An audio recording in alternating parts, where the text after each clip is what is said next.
நெல்லின் ஈரப்பதத்தை ஆய்வு செய்வதற்காக மத்திய குழு தற்பொழுது தமிழகம் வருகை தந்திருக்கக்கூடிய நிலையில ஏற்கனவே டெல்டா மாவட்டங்களில் நெற்பயிர்களை ஆய்வு செய்வதற்காக மத்திய குழு வருகை தந்திருந்தாங்க. ஆனால் இன்றைய நாளில் அந்த தஞ்சை புதுக்கோட்டையில் மத்திய குழுவினருடைய ஆய்வானது ரத்து செய்யப்பட்டிருக்கிறது. முக்கிய செய்தியாக நாம் பார்த்து கொண்டிருக்கிறோம். விவரங்களோடு செய்தியாளர் தினேஷ் இணைந்திருக்கிறார். தினேஷ் வணக்கம். எதற்காக இந்த ஆய்வு என்பது இன்னைக்கு ரத்தாக இருக்கு? நிலவரம் என்ன?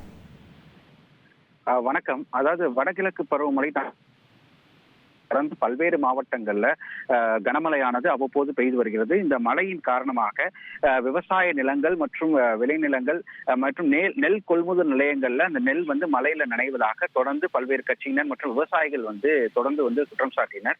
இதற்காக மேலும் நெல் கொள்முதலுக்கான அதிகபட்ச ஈரப்பத அளவின் 17% 22% அதிகரிக்க வேண்டும் என தமிழக அரசு மத்திய அரசுக்கு ஒரு கோரிக்கை கடிதம் எழுதி அனுப்பியிருந்தது.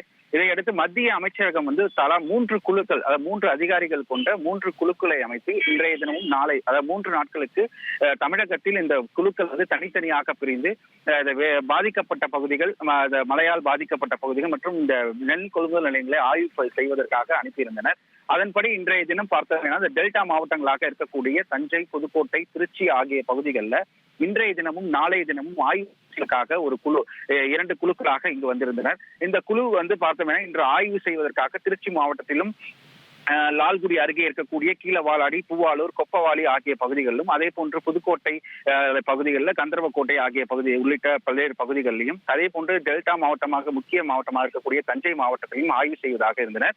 ஆனால் அவர்கள் இன்றைய தினம் நாமக்கல் மற்றும் கோவை பகுதிகளுக்கு ஒரு குழுவாக அந்த குழுக்கள் பிரிந்து சென்று அங்கு இருக்கக்கூடிய செறிவூட்டப்பட்ட அரிசி ஆலையை ஆய்வு செய்வதற்காக தற்போது சென்றிருப்பதாகவும், இன்றைய தினம் இந்த பகுதிகளில் ஆய்வுகள் ஆனது ரத்து செய்து நாளைய தினம் இந்த பகுதிக்கு ஆய்வு செய்ய வர இருப்பதாகவும் தகவல் வெளியாகிறது.